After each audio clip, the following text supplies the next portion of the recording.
జీవుడైన దేవుడైన పుడతాడు మళ్ళీ మళ్ళీ కమ్మనైన అమ్మ రుచులు.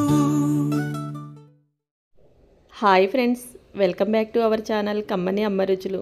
ఈరోజు మనం దొండకాయతోని దొండకాయ కారము చేద్దాము. ఈ కారము చాలా టేస్టీగా ఉంటుంది. ఎప్పుడు కూర, ఫ్రై, పచ్చడే కాకుండా ఇలా ఒకసారి ట్రై చేసి టేస్ట్ చూడండి. ఈ దొండకాయ కారం చేసుకోవడానికి దొండకాయలు లేతగా ఉంటే చాలా బాగుంటుంది. ఈ దొండకాయ కారము దొండకాయలను శుభ్రంగా కడిగి తొడిమలు కట్ చేసుకొని ఇలా సన్నగా పొడవుగా కట్ చేసుకోవాలి దొండకాయ ముక్కలను. నెక్స్ట్ స్టవ్ మీద బాండీ పెట్టుకొని 3 స్పూన్ల వరకు ఆయిల్ వేసుకోవాలి. దొండకాయలకు కాస్త ఆయిల్ ఎక్కువగానే పడుతుంది మగ్గటానికి. ఆయిల్ వేడయ్యాక పోపు గింజలు వేసుకొని ఫ్రై చేసుకోవాలి. ఇవి కాస్త ఫ్రై అయ్యాక కరివేపాకు కూడా వేసుకొని ఫ్రై చేసుకోవాలి. తాలింపు ఫ్రై అయ్యాక కట్ చేసి పెట్టుకున్న దొండకాయ ముక్కలను వేసుకొని ఒకసారి కలుపుకొని మూత పెట్టి మగ్గించుకోవాలి. ఈ దొండకాయ ముక్కలను మధ్య మధ్యలో మూత తీసి కలుపుకుంటూ మగ్గించుకోవాలి.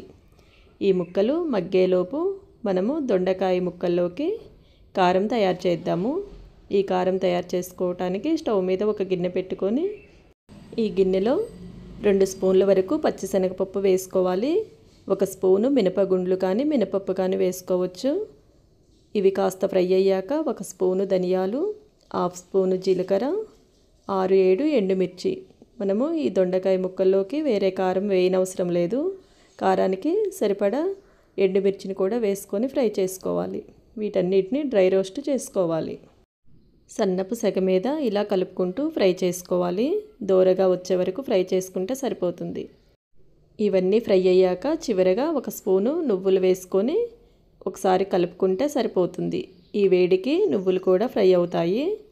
వీటిని ఒక ప్లేట్లోకి తీసుకొని చల్లార్చుకుందాము. నెక్స్ట్ మనము దొండకాయ ముక్కలు చూద్దాము. దీనిలో కాస్త సాల్టు, పసుపు వేసుకొని మగ్గించుకుందాము.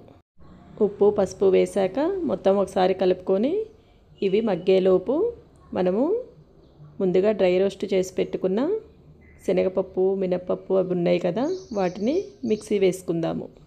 వీటిని మిక్సీ జార్లోకి తీసుకొని కొద్దిగా సాల్ట్ చూసి వేసుకోవాలి. ఎందుకంటే ముక్కల్లో వేసాము కదా. కాస్త ఇలా మిక్సీ వేసుకున్నాక పొట్టు తీసిన వెల్లుల్లిపాయలను వేసుకొని ఒకసారి మిక్సీ వేసుకుంటే కారం రెడీ అయింది. ఇప్పుడు మనం దొండకాయ ముక్కల్ని చూద్దాము.